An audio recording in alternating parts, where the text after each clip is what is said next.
tells us this morning, let us be known by our love, by our joy, by our peace, for the glory of the Father, for the glory of the Son, for the glory of the Spirit.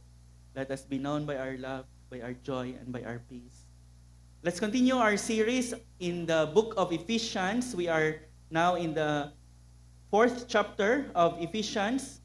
I would like to ask you to please stand and turn to Ephesians chapter 4, verses 31 to 32.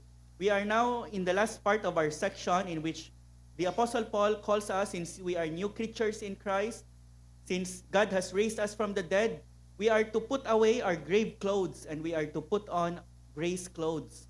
And nasa last portion na tayo in that section. Ephesians chapter 4, verses 31 to 32. Let all bitterness and wrath and anger and clamor and slander be put away from you, along with all malice. Be kind to one another, tender-hearted, forgiving one another, as God in Christ forgave you. Brothers and sisters, friends, this is the word of the Lord. Oh Lord, what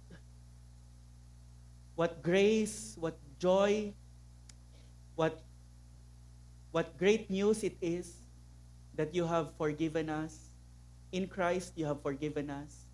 In Christ, you have loved us. You have shown us kindness and mercy.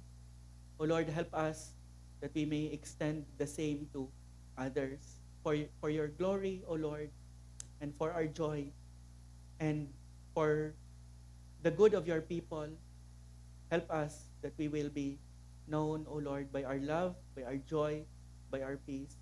In your name, Lord Jesus, we pray. Amen. Please be seated. Let all bitterness and wrath and anger and clamor and slander be put away from you, along with all malice.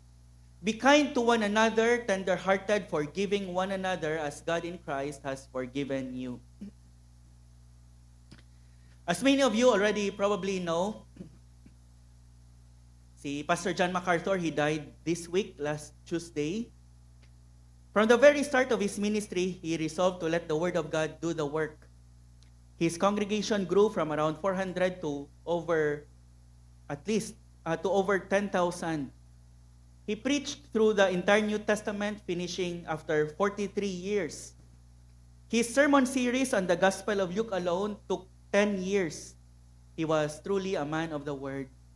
But probably among the many things that he is known for, what stands out is his unwavering defense of what has been called the Lordship salvation. And I like ang post ni Kuya Sam, ang tribute ni Kuya Sam.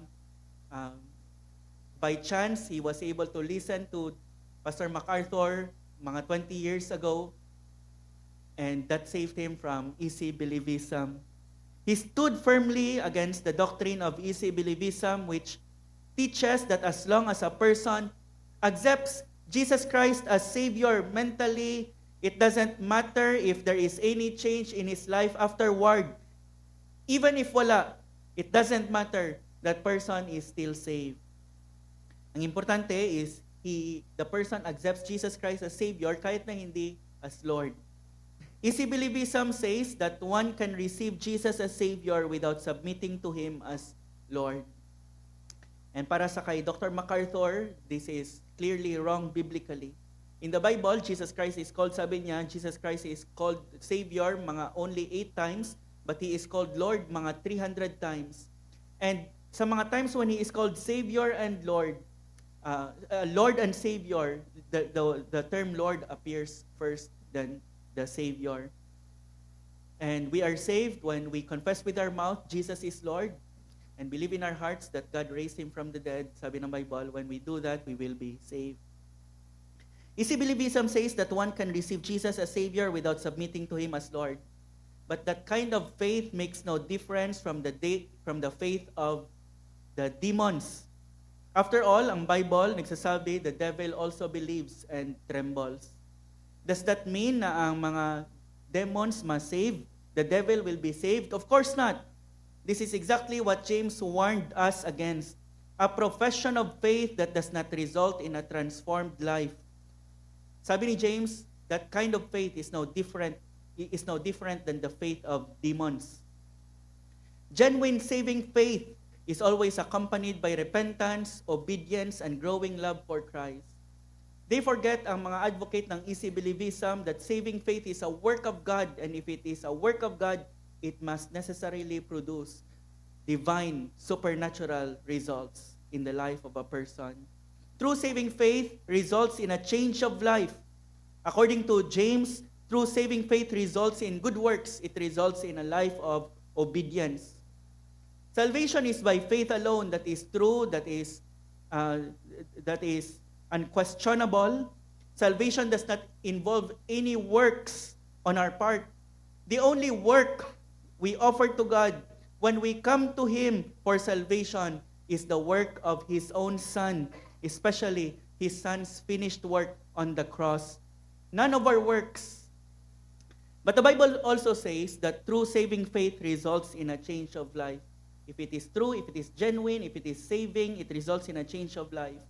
A life marked by holiness and is filled with good works. True saving faith results in a life that loves the Lord and hates sin. And so let us examine our faith by that standard. A life that is marked by repentance and growth in holiness and sanctification and Christ-likeness. 1 John chapter 3 verse 9 says, "No one born of God makes a practice of sinning, for God's seed abides in him, and he cannot keep on sinning because he has been born of God."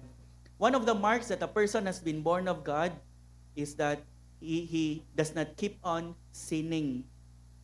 True saving faith results in a change of life. Yan ang nakita natin dito sa book of Ephesians.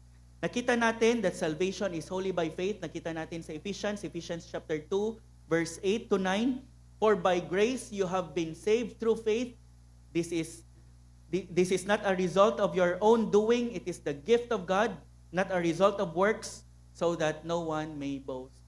For by grace you have been saved. Past tense. You have been saved through faith.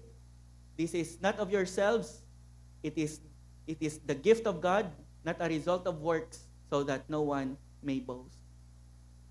Na-share ko last week sa mga nagkabit ng internet dito sa church, Titus chapter 2 verse 4, "Not by works of righteousness which we have done, but according to His mercy, He saved us." Once again, past tense. According to His mercy, He saved us. Not by works of righteousness which we have done. And then I told them about the thief on the cross. If tatanungin natin ang magnanakaw, nakatabi ni Jesus Christ sa cross, paano siya na-save? I believe he would say, "Not by works of righteousness which I have done, because I have done nothing.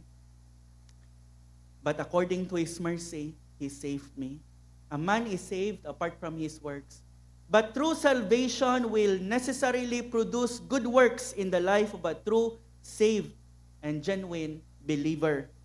Good works, obedience, follow as a result of genuine saving faith. We are not saved by works, but we are saved by faith alone, but true faith produces good works. Good works is not the cause of our salvation, it is the evidence of our salvation. Good works is not the root, it is the fruit of our salvation.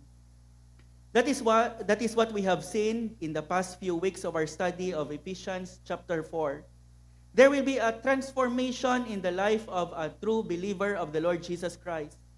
From lying to truth-telling, from unrighteous anger to righteous anger, from stealing to sharing, from unwholesome talk to grace-filled talk, may change talaga, may transformation. It may not be in an instant, but you can see in the pattern of the life of a believer na may mga changes talaga sa life niya. This morning, the title of our message is From Rotten Attitudes to Righteous Affections. From rotten attitudes to righteous affections. And that is from the passage we have read. I will use the same outline I have used last week. The prohibition, the prescription, and then the motivation. Let's first look at the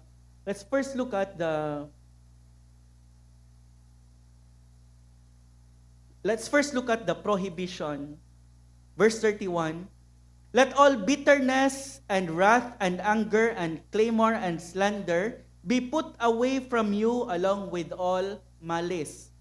Nag-mention si Apostle Paul ng 6 na rotten attitudes, 6 na corrupt behaviors that we are to put away. Bitterness, wrath, anger, clamor, slander, malice. 6. Isa-isahin natin. But I want you to first notice the word all. Twice he mentioned the word all. Let all bitterness, all malice be put away from you. Not some, but all. Meaning to say, walang place ang a little bit of bitterness or a little bit of malice sa life ng isang totoong believer ni Jesus Christ. Inulit ni Apostle Paul ang word na all twice para ma-emphasize. Even if we get rid of all bitterness or all malice except for a few, if may ititira tayo kahit na konti lang, it would not be good enough for our holy God, for our perfect God. Ang command ng Bible, be perfect just as your Father in heaven is perfect. It would not be acceptable to Him. And so dapat iput away natin lahat. These are sinful attitudes at hindi tayo pwedeng mag-tolerate ng kahit na maliit na kasalanan sa mga buhay natin. Paul says we must put them all away. And the first in the list is bitterness. Bitterness is a resentful spirit that holds on to past offenses. Ang isang person na bitter, he or she refuses to let go. A bitter person refuses to forgive or to be reconciled to the person who has offended him or her. He wants to make the other person pay by his resentment, as if his very resentment would harm the person. But bitter people, they want to keep the score. They want to keep score instead of letting go of the sin or the offense and choose to forgive. Ang isang bitter na person would nurse the wound and would rehearse the hurt, reliving the offenses again and again and again until it poisons their thoughts and attitudes towards the other person. Nung nandito sina Pastor John and Ma'am Nancy, may isang question doon about bitterness, and Pastor John asked me to give a verse on bitterness, and I gave Hebrews chapter 12 verse 15 because it is a serious warning to those who harbor bitterness in their hearts. Hebrews 12:15, see to it that no one fails to obtain the grace of God, that no root of bitterness springs up and causes trouble, and by it many become defiled. Bitterness is described in that verse, in that passage, as a root. The root of bitterness. Tulad ng isang root, tulad ng isang ugat, nakatago lang siya at first. But then it springs up and cause trouble, and then it defiles many. Sabi ng writer, kill bitterness at its very root. Do not let it grow, do not let it spring.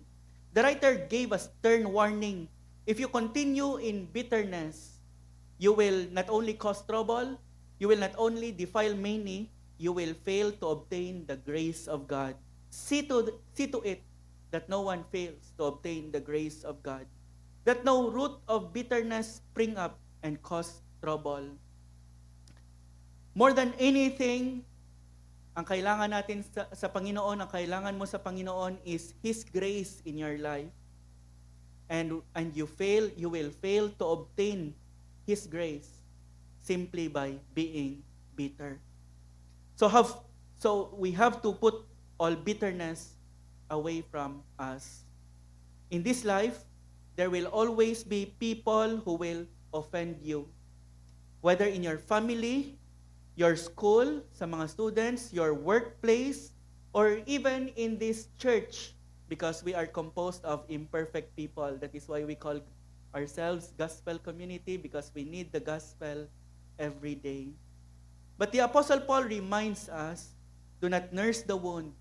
Do not let bitterness take root. Instead, take your wound to Jesus and forgive. Bitterness is very irrational because it will destroy you in the end, hindi ang offending party. It is often said that bitterness corrodes the container that carries it. It corrodes the container that carries it. Mahal tayo ng Panginoon, that is why He wants us to put it away. Maraming mga marriages, maraming mga churches, maraming mga friendships are na break because of bitterness. Because they did not cut it at the root and let it spring. Si Warren Wiersbe, he told of a story, sabi niya, a handsome elderly man stopped at my study one day and asked me if I would perform a wedding for him. I suggested that he bring the bride in so that we might chat together and get better acquainted since I hesitate to marry strangers. Before she comes in, he said, let me explain this wedding to you. Both of us have been married before to each other. Mag-asawa na pala sila. Over 30 years ago, we got into an argument. I got mad and we separated. Then we did a stupid thing and got a divorce. I guess we were both too proud to apologize. They were bitter towards one another and they separated because of an argument. And they want to be married once again. Well, sabi niya, all these years we've lived alone, and now we see how foolish we've been. Our bitterness has robbed us of the joys of life, and now we want to remarry and see if the Lord won't give us a few years of happiness before we die. We want to, our bitterness has robbed us of the joys of life, and we want to see if may i-restore pa ng Panginoon ang mga years of happiness namin before. Bigyan niya pa kami ng years of happiness before we die. Bitterness will rob you of the joys of life. Let us be known by our joy. And if we are to be known by our joy, we must put all bitterness away. Not just some, but all bitterness. Bitterness is the first in the list of the Apostle Paul, the root of bitterness. Parang may progression sa listahan na binigay ni Apostle Paul ng mga rotten attitudes na dapat i-put away natin. And the first is bitterness. Bitterness gives way to wrath and anger and clamor, and then later to slander, and then to malice. And so Paul is saying, the inspired writer, kill it at its root before it springs up and cause trouble. Slander, malice, these are troubles that would result ang mga clamor, anger, wrath, these would result from being bitter.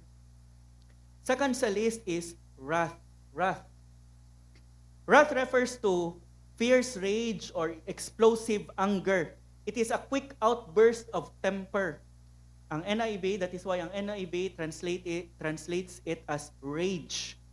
It is derived from a word meaning to boil, pakulo. Kaya we say, kumukulo ang dugo niya sa galit, kumukulo naman ang dugo niya. Ginamit ang word na ito kanina sa kay Kuya Sam na Sunday School class, sa pag-describe sa mga people in Nazareth, sa hometown ni Jesus Christ. Ang rage nila sa kay Jesus Christ caused them to drive Jesus Christ over into the edge of a cliff. Dahil sa galit nila, they are ready to kill the Son of God. That is what rage or wrath would do to us. Sabi ni Paul, ang boiling rage na ito has no place among believers. And the third is anger. Parang pare-pareho ang wrath at anger. And probably, Paul knew that how prone we are to this sin of anger.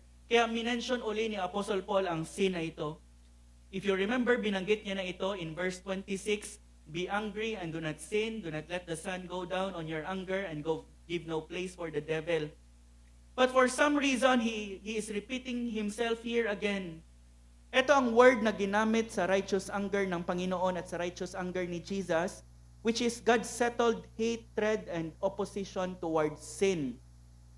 Pero, for man, usually, seldom natin makikita ang righteous anger. Most of the time, it would be it would be a sinful anger. Medyo magkalapit ang wrath sa anger. They are almost synonymous. Ang pagkakaiba lang is, ang wrath is a sudden outburst of emotion, while anger refers to a more settled attitude, often with the purpose of revenge. This week, pagkamatay ni Pastor John MacArthur, may nag-tribute sa kanya. Isa sa mga nagastuhan ko ay ang kay Daniel Henderson. Naging kasama siya ni John MacArthur for several years. And nagbigay siya ng 5 memorable lessons from the life of Pastor John in all the years that he has worked with him. And his lesson number 1 is on anger. Sabi niya, one day, John's wife, Patricia, expressed that in their decades of marriage, she has never seen Johnny lose his temper. I was astounded. Later that day, I was with John in his office and asked him about her observation. He was surprised at her remark. Then reflectively, he stated, I guess it is my theology. Anger is a control mechanism. We want to control so that things would go our way. It is a control mechanism. And I have such a high view of God's sovereignty that there's not a whole lot I have to get angry about. Sabi niya, ang kanyang theology nag-result sa kanya to change to have an attitude in which anger has no place, because God is in control. And when we are angry, we are actually angry because things are not going our way when God wanted it to go that way. And the third is anger, and the fourth is claymore. Pagbulyaw sa Tagalog, mas hindi natin naintindihan. Siguro si Ate Kat lang at iba ang nakaintindi. Pagbulyaw. This refers to loud quarreling, shouting, or yelling. Internal anger gives way to outward claymore. Sigawan. Walang place. Dapat ito sa mga believers ang pagsigaw dahil sa galit. We ought to be gentle and mild, and we are to be known by our love. This should never happen at home, should never happen in the office, never at school, never in the church. Sad to say, may mga churches minsan, we hear of stories na sa board meeting nila, nagsisigawan, and they just hate one another. May isang advice for couples which says, never yell at each other unless the house is on fire. Never yell at each other unless the house is on fire. Meaning, yelling should be reserved para sa mga very extreme na emergencies lang talaga. Kung hindi naman nasusunog ang bahay ninyo, it's better to communicate calmly and respectfully, even when addressing disagreements or conflicts. Sabi ni Apostle Paul, this should have no place in the life of a believer. And the fifth is slander. Starting from bitterness, lumalabas unti-unti until it gives way to slander. Paninirang puri sa Tagalog. Speaking evil of others. Actually, ang Greek word na ginamit dito is blasphemia, from where we get the word blasphemy. Kaya lang ito, this refers to speaking evil not of God but of others. Often, slander is accompanied by falsehood para i-destroy ang reputation ng isang person. Spreading rumors para i-assassinate ang character ng isang person. And sabi ni Apostle Paul, put slander away. Put slander away. And the sixth is malice. From slander to malice. Ang malice is a general term for wickedness or ill will or ill intention towards another person. Gusto mo lang talaga i-harm ang isang person.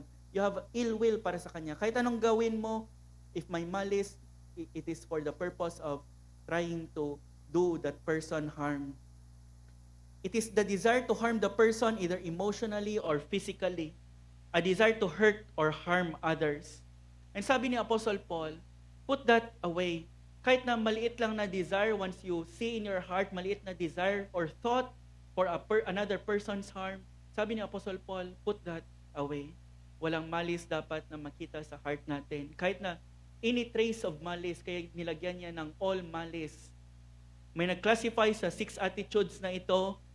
Bitterness is internal, wrath is emotional, anger is mental, clamor is vocal, slander is verbal, malice is volitional. Meaning, to say malice has to do with our wills, wanting to harm a person in any way we can. From inward bitterness to outward malice. Kaya if hayaan natin, konting bitterness, oftentimes anger would result to murder. Kaya sabi ni Jesus Christ, you have heard that it was said, you shall not murder, but I say to you, you shall never you should not be angry with a person, because ang anger, if in due course, if hayaan mo, it would really result to murder. Walang police, walang CCTV, it would result to wanting to harm a person, even ending the person's life. Paul commands us to remove all 6 of these sinful attitudes and actions, mga rotten attitudes. They characterize unbelievers, but they have no place with those who are being conformed to the image of the Lord Jesus Christ. Hindi natin makikita ang mga rotten attitudes na ito sa kay Jesus Christ. Walang bitterness, walang wrath. Kung may wrath man, it is righteous anger. Walang clamor, anger, walang slander, walang malice sa Panginoon, sa ating Panginoon. If siguro meron, saan tayo pupulutin? If we are to be like Christ, we must put all these things away. Put them all away, just like you would cast off dirty, smelly clothes, at galing ka pa sa libingan, galing ka sa morgue, ilang years, you must put them all away. That is the prohibition. Secondly, Paul gives us the prescription. Sabi ni Apostle Paul, this is the prescription: be kind to one another, tender-hearted, forgiving one another. It is not just enough to put off ang mga sinful attitudes and actions natin and then wala na tayong gagawin, na put off ko na. We must put on godly attitudes and actions that reflect the image of Christ. We must put on kindness, tenderheartedness, and forgiveness. Let us be known by our love and even love to those who offend us. Kasi sabi ni Jesus Christ, if we love those who love us, what difference does that make us towards the Pharisees and mga religious leaders sa time ni Jesus Christ? They also love their friends, those who love them. Sabi ni Jesus Christ, love even your enemies, and then you will be like God. It is not just enough to put off ang mga sinful attitudes and actions natin.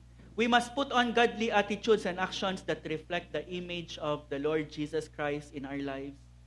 Tulad ng old garments, we must put off rotten attitudes. And tulad ng bagong garment, we must put on righteous affections. We must put off corrupt behavior, but in its place, we must put on Christ-like virtues. And so, after giving 6 attitudes na dapat nating i-put off, nagbigay si Apostle Paul ng 3 attitudes we must put on, namely, kindness, tenderness, and forgiveness. Verse 24, put on the new self created after the likeness of God in true righteousness and holiness. We are to be transformed into the likeness of God. Ito ang overarching na theme ng passage na ito. If we put on kindness, tenderheartedness, and forgiveness, we will really reflect God in our lives, especially if these are shown towards those who offend us. Kindness characterized the Lord Jesus Christ, even towards His enemies. Sa Luke chapter 6 verse 35, sabi ni Jesus Christ, but love your enemies and do good and lend, expecting nothing in return. And your reward will be great. And you will be sons of the Most High, for He is kind to the ungrateful and the evil. He is kind to the ungrateful and the evil. If you show kindness to the person who maligns you or who speaks evil against you at work, you will only not have your reward, but you will be like your Father in heaven, who is kind even to the ungrateful and the evil. God is kind both to the ungrateful and the evil. God shows kindness even to people who offend Him. There is an everlasting kindness you lavished on us. when the radiance of heaven came to rescue the lost, we sang a while ago, there is an everlasting kindness. God was kind to us even when we were sinning and rebelling against Him. And the Bible says it's His kindness that leads us to repentance. Kindness is to actively do good to others, even those who have wronged you. Bilhan mo ng lunch ang office mate mo na nagsaslander or gumagawa ng kwento about sa iyo. Kindness is to actively do good to others, even those who have wronged you. This was the example of the Lord Jesus Christ. While He was being crucified, He prayed para sa kanyang mga executioners, Father, forgive them, for they know not what they do. While Stephen was being stoned, nagpray siya para sa mga bumabato sa kanya, Lord, lay not this sin on their charge. Kindness. These acts of kindness characterize Christians throughout history and has won many to the Lord. Si Dirk Willems was a Dutch Anabaptist in during 1500s, during the time of intense persecutions when Anabaptists were and other mga Reformed believers were being put to death. He had escaped from prison where he was being held for his faith, and he fled across a frozen lake, and a guard chased after him on thin ice. And dahil nag-spend time siya in prison, he lost weight, a lot of weight, and dahil dyan, he crossed the thin ice safely. Pero ang guard na humabol sa kanya, he was heavier, and so he fell through the ice, and he screamed for help. If you would be Dirk Willem, what would you do? Dirk heard the cries, and he stopped. Despite knowing the risk, instinctively, Dirk turned around and rescued the very man who was trying to capture him. He pulled him from the freezing water and so saved his life. However, after being rescued, the guard still arrested Dirk because that was his duty, and he put him back into prison. A few days later, Dirk Willems was executed for his faith. Despite na kanyang Dirk's Christ-like kindness to his enemy has echoed through the centuries. Though the guard did his duty, he was deeply shaken by Dirk's sacrificial act. Others who heard this story were also moved and challenged by the power of Christ's love, and they were moved to show the same love towards others, even their persecutors. We do not know if that guard ever became a believer. May mga nagsasabi na nag-plead siya para sa release ni Dirk Willem. We cannot confirm, but what we know for sure is that guard saw something of the Lord Jesus Christ that day. That guard saw something of the Lord Jesus Christ that day. Because of what he did, he was honored, and may statue na pinagawa sa kanya sa Netherlands depicting ng kanyang kindness. The first is kindness, the second is tender-heartedness. Yung tender ang heart mo, madaling matouch, madaling ma-prick sa kahirapan ng ibang tao kahit na kaaway mo pa. A tender heart is a heart that is easily moved to love, to pity, to sorrow. That is why sa NIV, tinranslate ito na compassion. Compassionate hearts. When we saw compassion, we reflect our God of compassion. We sang a while ago, what boundless love, what fathomless grace you have shown us, our God of compassion. Each day we live an offering of praise as we show to the world your compassion.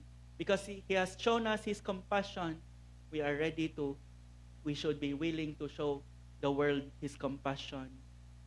And the third is forgiveness. Be kindness to one another, tender-hearted or compassionate.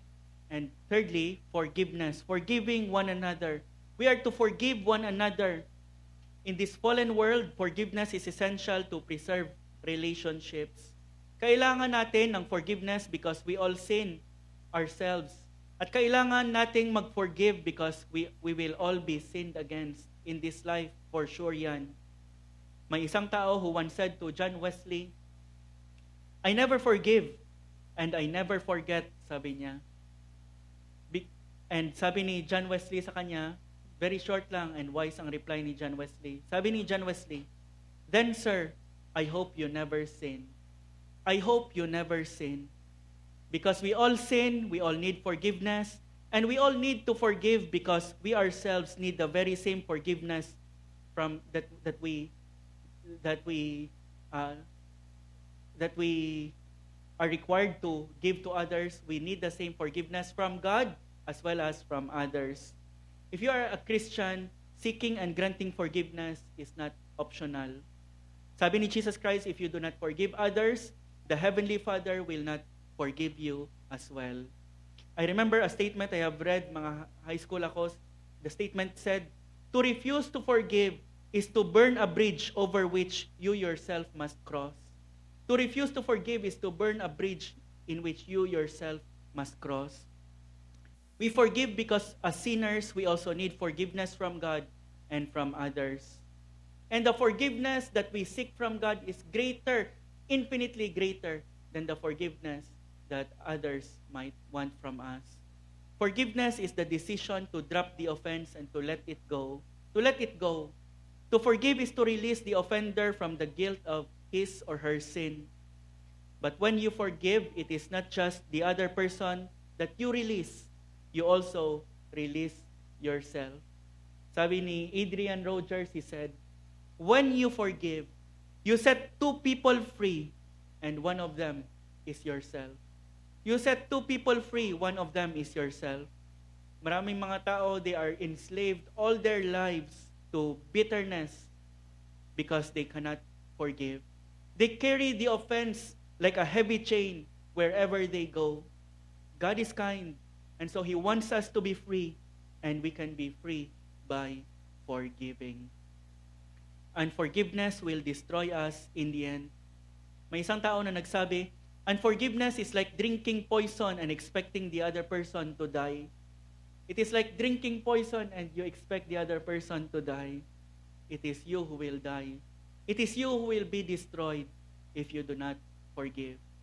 Forgiving one another. Isa ito sa mga more than about 100 one anothering statements sa New Testament that we as Christians must practice in this church sooner or later, because the context is in the church, forgive one another, in the church in Ephesus. And I assure you, in this church, sooner or later, a brother or a sister will offend you or hurt you. If hindi pa yan nangyari, it will. Unless pag you simply live after the worship service and wala kang intentionality to build meaningful relationship with other believers in this church. However, if you do, if you are intentional in building relationship, you are a sinner, I am a sinner, your churchmates are sinners, someone will offend you if you do not offend them first. And Paul said, just forgive. Forgive one another. Just forgive. Just let it pass. Especially if hindi naman intentional. Let it pass. Sabi ni C.S. Lewis, every man should keep a fair-sized cemetery in which to bury the faults of his friends. What a good advice. Dapat may cemetery tayo in which to keep a fair-sized cemetery in which to bury the faults of his friends. And walang epitaph kasi we forget it. Wala nang pangalan, Harris Bond, Batayen. Ito, July, forgive. How many times? That is a good question. How many times are we to forgive? Ito ang question na tinanong ni Peter sa kay Jesus. Sabi ni Peter, Lord, how many times shall I forgive my brother or sister who sins against me? Up to 7 times? Siguro may nagkasala sa kay Peter, 6 times na binilang niya. And siguro, pag sinabi ni Jesus Christ na 7 times, sasabihin niya sa person, isa ka na lang. Sabi ni Jesus Christ sa kanya, Jesus answered, I tell you, not 7 times, Peter, but 70 times 7. Or sa iba, 77 times. Which is, in essence, it means keep forgiving, Peter. Don't keep count, keep forgiving. The prohibition, the prescription, and now napakaganda, let's go to the motivation. The motivation, forgiving one another as God in Christ forgave you. God has forgiven you. Let that sink in for a moment. God has forgiven you. Our sins, they are many. His mercy is more. He has forgiven you time and again, as God in Christ forgave you. Let that sink in one more time. He has forgiven you. Think about all your sins against the Lord. He has forgiven you. Let that sink in. Sabi ni Charles Spurgeon, God for Christ's sake hath forgiven thee. Get hold of that grand truth and hold it, though all the devils in hell roar at thee. Grasp it as with a hand of steel. Grip it as for life. God for Christ's sake hath forgiven me. May each one of us be able to say that. We shall not feel the divine sweetness and force of the text unless we make a personal matter of it by the Holy Ghost. Sabi ni Charles Spurgeon, grasp the thought that God has forgiven you. Do not let it go. Grasp it with the hand of steel. Grip it as for life, because sooner or later, Satan will whisper to you your sins. In your deathbed, he will whisper to you the sins you know are true. And where do you run? In the forgiveness of God. God has forgiven me. God in Christ has forgiven me. Say to yourself often, God has forgiven me. Praise God, He has forgiven me. Do not miss that little phrase as God in Christ forgave you. In Christ, meaning to say, your forgiveness cost something. It was in Christ that you were forgiven. It was not in your righteous deeds, or it was not in the restitution that you have made. It is in Christ that He has forgiven you. Your forgiveness is not free. Someone has borne the cost, and praise God, it was not you. God could not just shrug off your sins. Sabi nila, place it under the rug. To do that would have compromised ang kanyang justice at ang kanyang holiness. Our sins must be paid in order for us to be forgiven. And the question is, who will pay them? Jesus said, I will pay them. For my people, I will pay them. Jesus bled and died in order that we can be forgiven. Our forgiveness is in Christ, just as God in Christ has forgiven you. He died on the cross. He bore the wrath of God, the anger of God, the righteous anger of God for our sins, so that if God would forgive us, hindi yon violation sa justice niya or sa holiness niya. The death of Jesus Christ assures us that God can forgive us without compromising His justice. Because God cannot just forgive us if we repent, tulad ng isang criminal na sasabihin lang ng judge, kahit na nang-rape ka, namatay ka ng tao, papatawarin kita kasi nag-repent ka naman na, kasi nagsisi ka na. God cannot just do that. At maraming mga rapists and murderers sa langit, and God never compromised His justice because it was in Christ that God has forgiven us. To forgive others Jesus bled and died in order that we can be forgiven. He has borne the cost. To forgive others will cost us. It will cost our pride. It will cost our sense of justice. But whatever it will cost us, God is saying it will never cost us more than what it cost Christ. God forgave you infinitely, far more than you can ever forgive anyone else. Nagbigay si Jesus Christ ng graphic illustration in response sa question ni Peter about forgiveness. Sabi ni Jesus Christ, nagbigay siya ng parable. Sabi niya, may isang slave who owed a king, na nakautang sa isang hari 10,000 talents. Ang isang talent is worth more than 50 years of labor for an ordinary laborer. And so you multiply, you do the math, 10,000 talents represented 150,000 years of wages. That is an unpayable debt. Hindi yan mababayaran ng slave na ito sa hari na pinag-utangan niya. When the man begged for mercy, the king freely forgave the entire amount. Inerase ng hari ang utang niya. But then, ang wicked slave na ito, naalala niya na may isang slave, may fellow slave siya, na nakautang sa kanya ng 100 denari, hindi talent, denari, about 100 days wages. Pinatawad ang 150,000 years wages niya na pagkakautang, at hindi niya mapatawad ang equivalent sa 100 days wage lang, hindi niya mapapatawad. When the other slave could not pay, this wicked slave na na-forgive, threw that slave into prison. And the king was moved with righteous anger towards this unforgiving slave. And tinanong siya ng hari, shouldn't you have had mercy on your fellow servant as I had mercy on you? Then in anger, the king delivered him to the jailers, to the torturers, until he could pay all his debt. He could pay the last penny. And ang point ng story is, ang point ng parable ni Jesus Christ is, no one could have wronged you as much as you have wronged God. And no one in this life will ever wrong you as much as you have wronged God.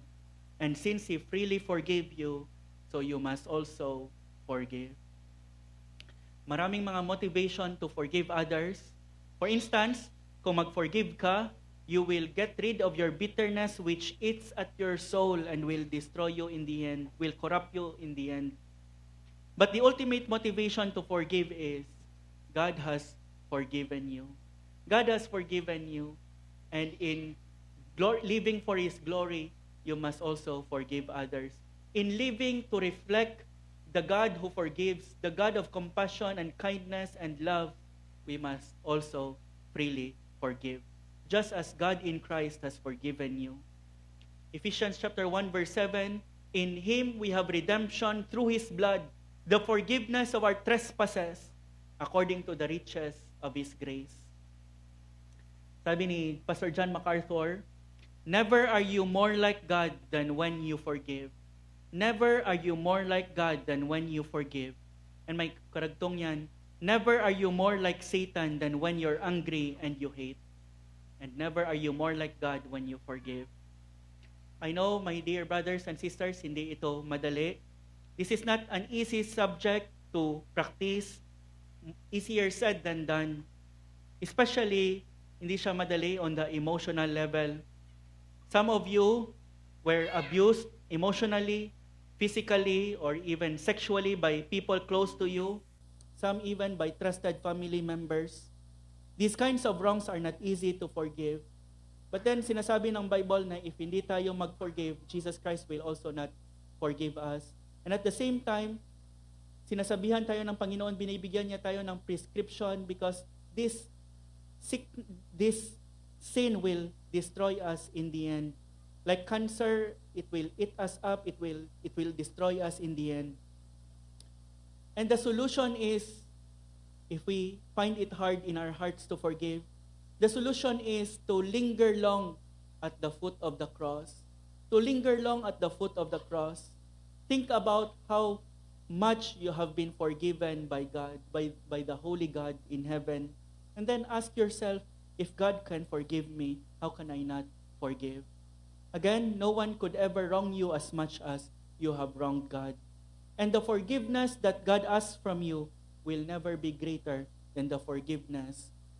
The forgiveness that God asks from you towards others will not be greater than the forgiveness He has granted you.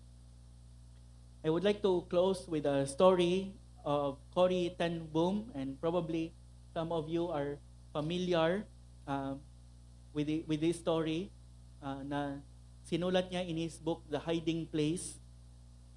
Si Corrie ten Boom, he was a Dutch Christian watchmaker during the World War II.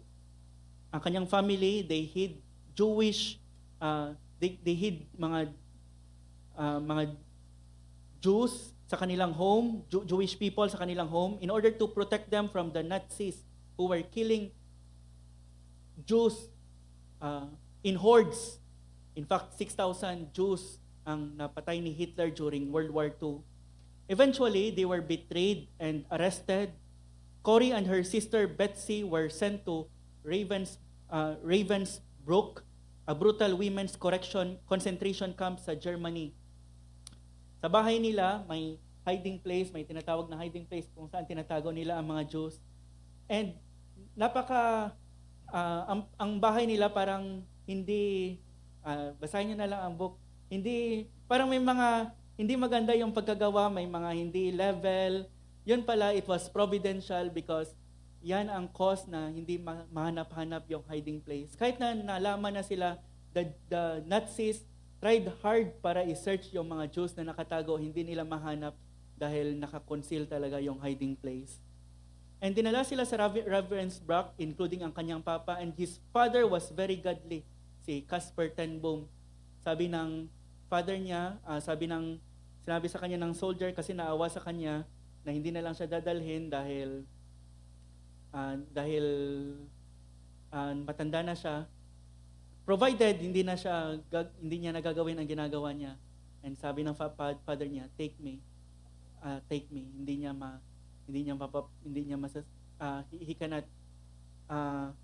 He will continue on doing what he had been doing.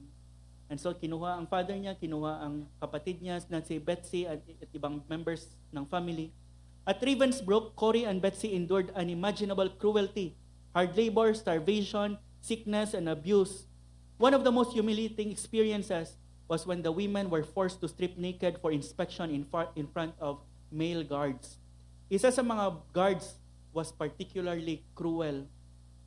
Betsy eventually died in the camp from the abuse and sickness that she has incurred.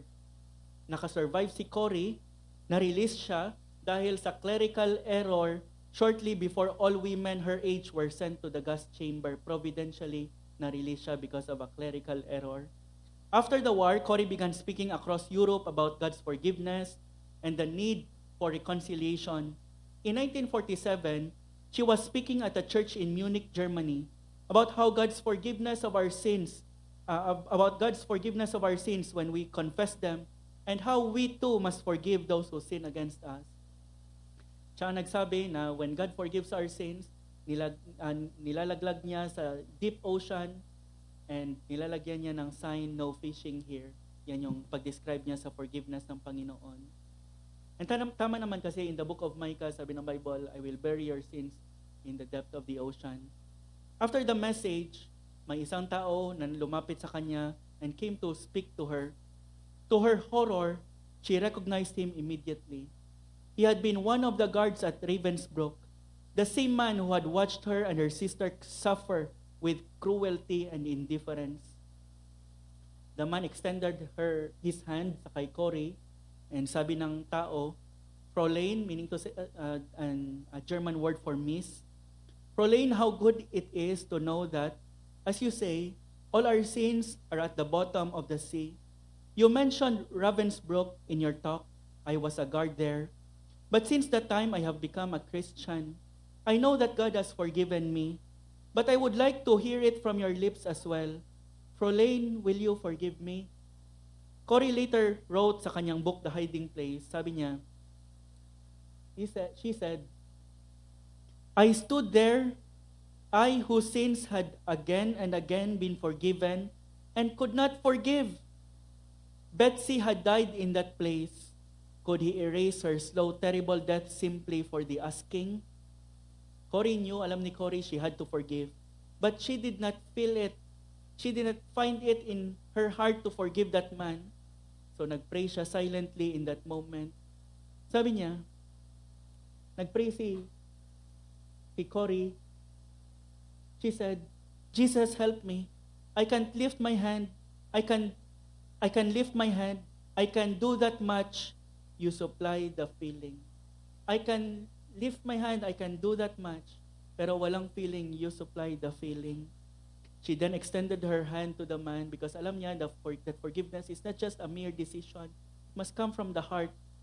And alam natin that when we ask, God is gracious to supply the emotion that is needed. And sabi niya, and as I did, she wrote, an incredible thing took place. The current started in my shoulder, raced down my arm, sprang into our joined hands. And then this healing warmth seemed to flood my whole being, bringing tears to my eyes. I forgive you, brother, I cried with all my heart. I forgive you, brother, with all my heart. And later on, Cory reflected, she said, I had never known God's love so intensely as I did then. I had never known God's love so intensely as I did then. Maybe one of the means that we can really know the forgiveness of God and the love of God for us is when we forgive and show love towards others, even the undeserving. You can forgive this way when you know God's love and forgiveness. And so let us linger long and often at the foot of the cross, where our forgiveness was purchased. Let's bow our heads and close our eyes in response sa message na narinig natin this morning. This message needs a response from us. Will you forgive? Will you choose to show kindness and tender-heartedness, compassion, and forgive? And be like God? Or you choose to harbor bitterness and the hate and the resentment and the anger and wrath, and which would later give way to slander and malice? Oh, my dear brother, do not allow that. Put these rotten attitudes away and be renewed after the likeness of our God. If you find it hard to forgive, linger at the foot of the cross. Linger long and linger often. And ponder at the forgiveness that God has accomplished there for you. He bled for you, He died for you, He cried, He wept, He suffered in order that you may be forgiven so that you can also forgive. Maybe nandito ka, hindi ka maka-forgive because in the first place, hindi mo na-receive ang forgiveness ng Panginoon through faith in Jesus Christ. That offer still stands this morning. That offer still stands. He can forgive you of your sins, all your sins, by faith. If you simply acknowledge them, if you simply repent of them, and put your faith in the Lord Jesus Christ and His finished work on the cross where your forgiveness was purchased. You can have His forgiveness by faith. Say, Lord, forgive me for my many sins. And then you will be able to find it in your heart to forgive.